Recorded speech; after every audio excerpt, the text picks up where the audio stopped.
America ইসরায়েলের পর এবার ইরানের বিরুদ্ধে পৃথিবীর ৩৫টি রাষ্ট্রের একটা বিরাট কোয়ালিশন হয়েছে। আর এই ৩৫টি রাষ্ট্রের বিদেশ মন্ত্রীরা আর কিছুক্ষণের মধ্যেই লন্ডনে একটি অনলাইন মিটিংয়ে যোগদান করতে চলেছে। তাহলে কি ইরানের বিরুদ্ধে হরমুজ প্রণালী খোলার দাবি নিয়ে এই ৩৫টি রাষ্ট্রের কোয়ালিশন তারা কি লড়াই যাবে ইরানের বিরুদ্ধে?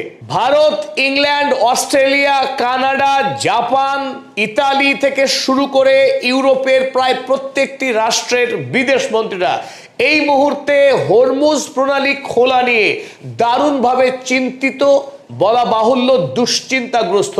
কারণ এই ধরাধামের বাদশাহ ডোনাল্ড ট্রাম্প, যার হাতে এই ভুবনের ভার, তিনি হাত তুলে নিয়েছেন পৃথিবীর সমস্ত রাষ্ট্রের মাথার উপর থেকে। তাই এই ৩৫টি রাষ্ট্র এখন নিজেরা নিজেদের কর্তব্য পালনের জন্য ডিলেইড কারেজ, অনেক দেরি করে প্রচুর সাহস জোগাড় করেছে। বেলুনের মতো তাদের বুক এখন স্ফীত হচ্ছে ক্রমশ। ইরানের বিরুদ্ধে লড়াইয়ে যাবে, ডঙ্কা বাজিয়ে কিছুক্ষণের মধ্যেই লন্ডন শহরের মিটিং শুরু হচ্ছে। এই মিটিংয়ে সভাপতিত্ব করছেন কিয়ের স্টারমারের ফরেন সেক্রেটারি ইয়েভেট কুপার। এই মুহূর্তে গোটা পৃথিবীতে নতুন করে চাঞ্চল্য ছড়িয়েছে হরমুজ প্রণালীকে নিয়ে। আমরা আগেই আপনাদের জানিয়েছি, ইরানের পার্লামেন্টে আইন পাশ করে ইরান গতকাল থেকেই হরমুজ প্রণালীতে যত জাহাজ পার হচ্ছে প্রতি জাহাজ থেকে $2 মিলিয়ন পরিমাণ টাকা তারা টোল সংগ্রহ করছে প্রতি জাহাজ থেকে, ইরানিয়ান মুদ্রা রিয়ালে। তাহলে হঠাৎ করে এই ৩৫টি রাষ্ট্র কেন তারা কোমর বাঁধলো? তাহলে কি ইরানের সঙ্গে সত্যি সত্যি এই রাষ্ট্রগুলি যুদ্ধে যাবে? হরমুজ প্রণালীতে যদি ইরান এই টোল প্লাজা তুলে না দেয়, আর ইউরোপের রাষ্ট্রগুলি এখনো পর্যন্ত মধ্যপ্রাচ্য থেকে হরমুজ প্রণালী হয়ে তেল নিয়ে যেতে পারেনি, এখনো প্রায় ২,০০০ জাহাজ এই পারস্য উপসাগরে আটকে পড়ে রয়েছে।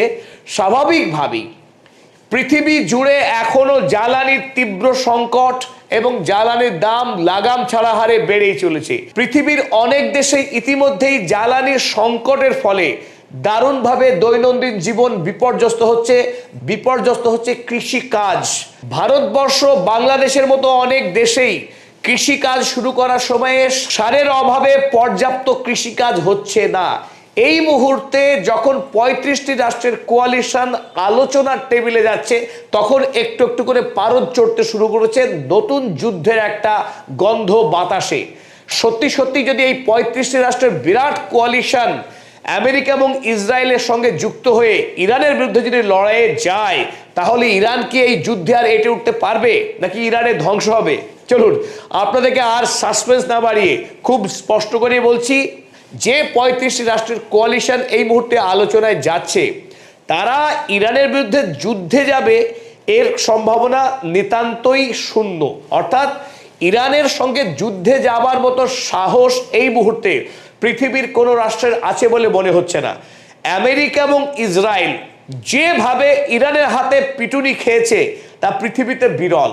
আর তারপরে দ্বিতীয় কোনো রাষ্ট্র আর ইরানের বিরুদ্ধে যুদ্ধে যাবে, এ প্রায় দুঃস্বপ্ন। তাহলে কোন কারণে এই ৩৫টি রাষ্ট্রের কোয়ালিশন আজ মিটিং করছে লন্ডনে? চলুন দেখে নেওয়া যাক। তার আগে পদাতিক চ্যানেলের পক্ষে আমি অধ্যাপক আব্দুল হালিম আপনাদেরকে আরও একবার স্মরণ করাচ্ছি পদাতিক চ্যানেলকে সাবস্ক্রাইব করার জন্যে। যারা এখনও সাবস্ক্রাইব করেননি, সাবস্ক্রাইব করুন এবং আমাদের নিবেদন যদি ভালো লাগে অবশ্যই লাইক, শেয়ার, কমেন্ট করবেন। তাহলে যখন ধরেই নিয়েছি আমরা এই ৩৫টি রাষ্ট্রের কোয়ালিশন ইরানের বিরুদ্ধে হরমুজের বিষয়ে যুদ্ধে যাচ্ছে না, তবে অন্যান্য অনেক বিশ্লেষকই যখন ইরানের বিরুদ্ধে এই ৩৫টি রাষ্ট্রের যুদ্ধের সম্ভাবনার কথা বলছে, পদাতিক চ্যানেল তখন খুব দৃঢ়তার সঙ্গে দাবি করছে এই ৩৫টি রাষ্ট্র ইরানের সঙ্গে কোনোভাবেই যুদ্ধে যাবে না। তা কেন যাবে না? তার এক নম্বর কারণ, কিয়ের স্টারমার, ইংল্যান্ডের প্রধানমন্ত্রী, তিনি একাধিকবার স্পষ্টভাবে বলেছেন যে ইংল্যান্ড এই যুদ্ধের শরিক হবে না। তার কারণ, এই যুদ্ধ ইসরায়েলের যুদ্ধ, আমেরিকার যুদ্ধ, ইংল্যান্ডের সঙ্গে